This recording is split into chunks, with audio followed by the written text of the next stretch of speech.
guys, wabonye ko application iri gukora neza. Narababwiye ngo iyi app ni app itanga data z'ubuntu cyangwa internet y'ubuntu. Ikintu wowe usabwa nukuba ufite simukadi, nukuba wafunguye data kuri Airtel cyangwa kuri MTN, ariko simukadi ukamakinga sure yuko itariho mega. Iyo itariho mega birakunda. Ubundi zi VPN ikintu ziba zigenewe, ufungura data, mama gufungura data ukahita uyifungura bigahita bikunda. Murabona ko ngewe iri gukora, murabona ko hari hejuru biri kubara, noneho reka ahanga murabona ko ndi kwikoresha irakora neza. Hano hepfo murabona ko iminota bamaye amasaha 3 n'iminota 42 n'amasegonda. Ahanga rero ushatse kongera igihe nk'umunsi wose wajya wongera aya masaha, add more 4 hours time. Niho ukanda ahanga hari umutuku, niho ukanda iyo ushaka kongera igihe. Iyi app irakora neza, dore ukuntu wayibona. Urabikuramo ujye kuri Play Store, reka tujye kuri Play Store, ujye kuri Play Store yawe ahantu udownloadinga app, ujye kuri search wandikemo Hatsune Pro, ni Hatsune Pro.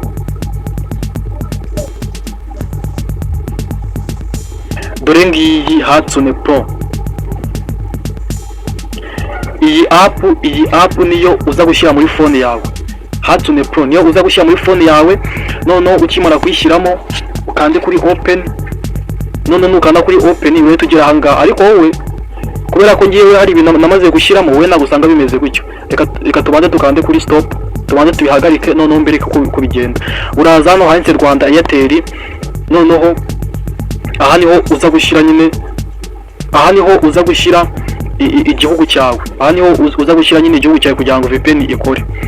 Mwebwe rero mwaza gushyiramo Rwanda Airtel Tigo ku bantu bafite Airtel, ku bantu bafite MTN murazamuka hano hejuru mukande kuri Rwanda MTN free 3 new.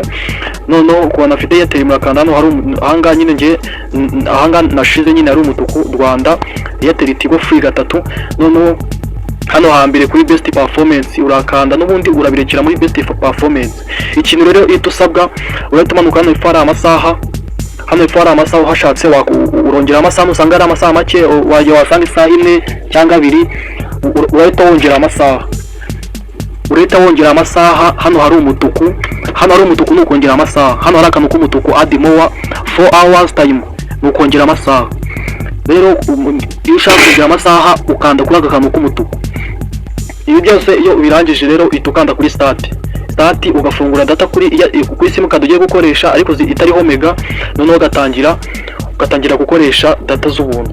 Murakoze cyane rero abantu mutemwa kuri subscribe, like na comment, mubikore munasharinge nimba video yanjye muyikunze, kandi nimba iyi app yakoze neza. Ku bantu itakoze neza munyandikire muri comment mubimbwire, cyangwa mwandike muri comment, ahubwo ufate nimero zanjye zirango mu busobanuro, noneho munyandikire kuri WhatsApp mumbaze ikibazo cyose, nimba byabananiye cyangwa hari ibibazo mwagiye muhura nabyo munyandikire mbafasha.